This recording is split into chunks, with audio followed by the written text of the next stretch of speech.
dentro ainda, né, da filosofia, dentro do que nos ensina a samsara, né? Quando a gente vive o nosso propósito, quando a gente vive o momento presente, é quando a gente prova a plenitude. E como que a gente sabe quando a gente não está vivendo de acordo com o nosso Dharma? É quando a gente eventualmente percebe que as coisas vão, né? Ou melhor, que as coisas não vão do jeito que a gente esperava. Sabe quando a gente fala de altos e baixos da vida, né? Que um dia a gente está aqui, outro dia a gente está aqui, e assim vai, que a nossa vida é assim. Ela não é linear, né? Ninguém é pleno o tempo todo, né?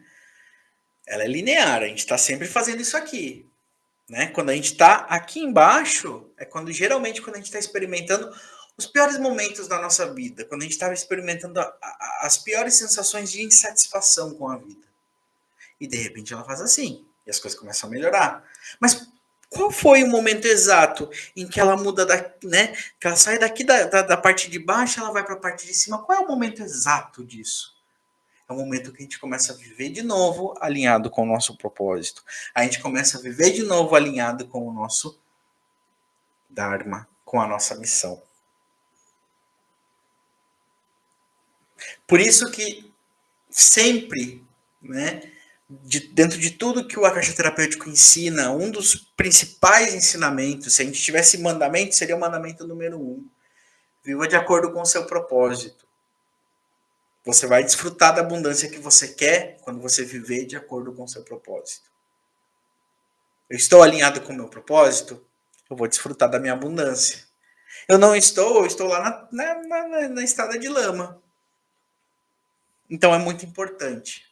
Eventualmente, né, como eu falei no início, nós vamos passar por essas situações, porque essas situações fazem parte do nosso processo. Porque nós viemos para cá, né, como diz a roda de Sansara, nós viemos para cá e nós experimentamos os 3 venenos. Então, eventualmente, nós vamos passar, parte da nossa experiência humana é, uma vez ou outra, provar desses venenos.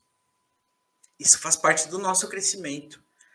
Né? Num primeiro momento, vamos dizer assim, se a gente pensa, né, uma jovenzinha, quando a gente é jovenzinho, que a gente faz um monte de bagunça pela vida, né? Que a gente não tem muita maturidade ainda, a mesma coisa acontece com a nossa alma. Né? A alma tá jovenzinha, ela vai provar muito mais desses venenos, porque esses venenos são muito bons.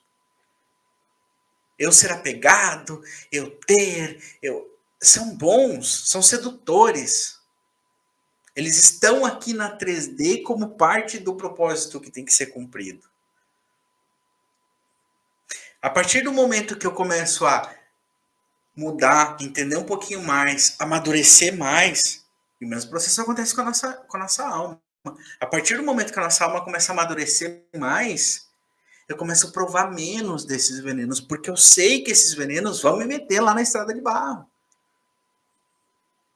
Então, se você está aqui ouvindo hoje, é porque você não quer mais provar tanto desses venenos.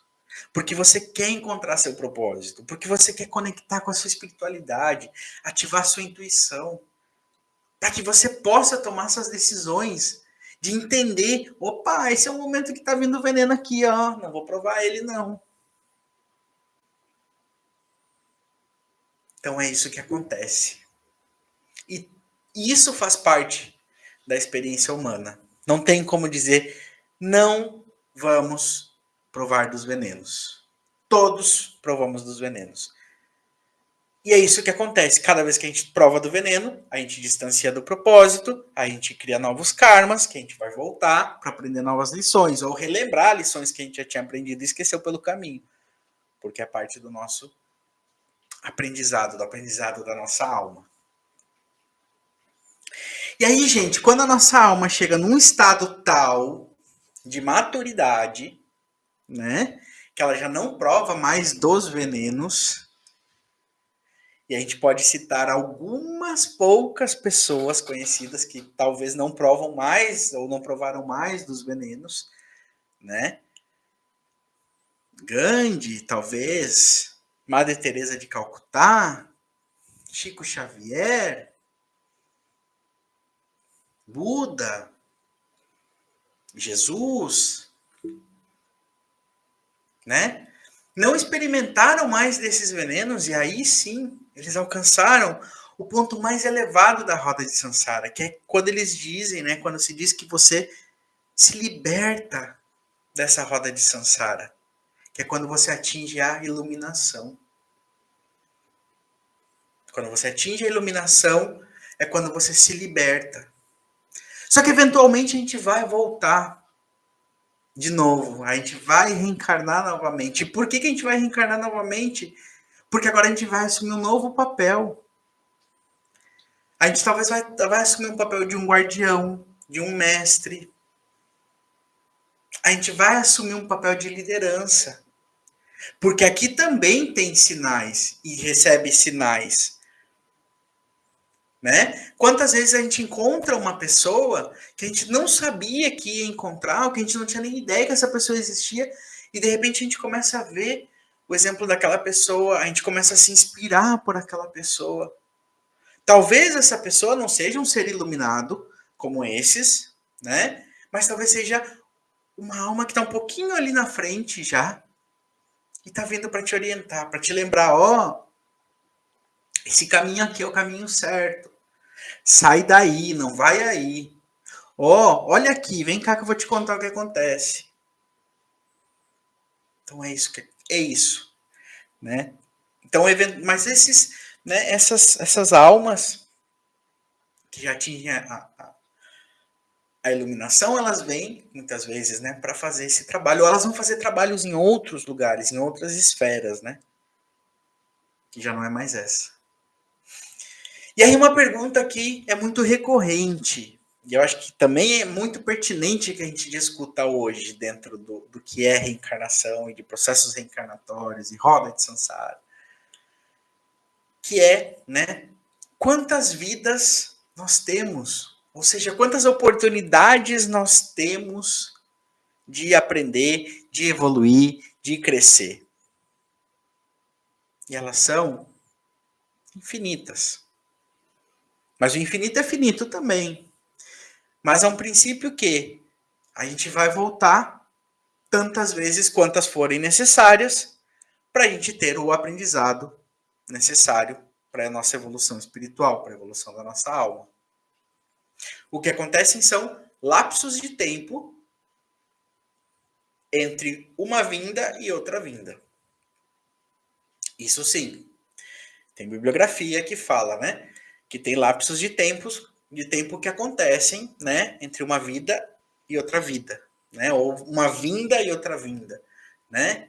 É um tempo de preparar, vamos dizer assim, uma nova matéria para a gente habitar. Né? Então, um processo reencarnatório, desde o desencarne até um novo nascimento, é de mais ou menos 50 anos. Mais ou menos. Depende do processo que cada um passa. Porque no plano espiritual as coisas são organizadas. Elas não acontecem de uma forma tão caótica quanto acontece aqui na 3D. Então, quando a gente eventualmente desencarna, nós vamos passar por um processo de aprendizado espiritual também, que faz parte. Nós vamos trabalhar em outras esferas, auxiliando outras situações. E esse processo todo, mais ou menos 50 anos. Então, todo esse processo, né, de reencarnação, né, todos nós que estamos aqui, estamos passando por um processo kármico, né? E eventualmente, quando acontece o nosso desencarne, nós vamos voltar para cá, para continuar, né, a nossa estrada, a nossa lição de aprendizado a cada 50 anos, mais ou menos. E o que a gente faz aqui no Akasha Terapêutico? A gente aprende a investigar isso, né? Por isso que a gente fala, nossa, você consegue, dentro do Akasha Terapêutico, você consegue acessar a história da sua alma. Você consegue resgatar a história da sua alma.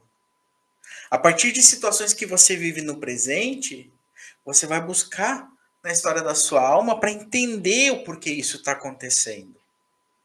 Ah, mas isso não é uma maneira de burlar a lei cósmica? Não, isso é organizado para que justamente aconteça.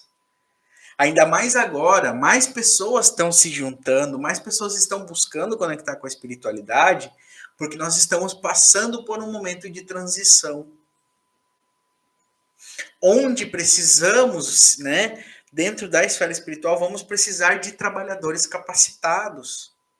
Então, por isso que outras e cada vez mais pessoas vão buscar se conectar com a espiritualidade, vão buscar entender o que é a espiritualidade, porque vai ser preciso esse trabalho nesse momento que nós estamos vivendo, né? É um momento de maturação planetária.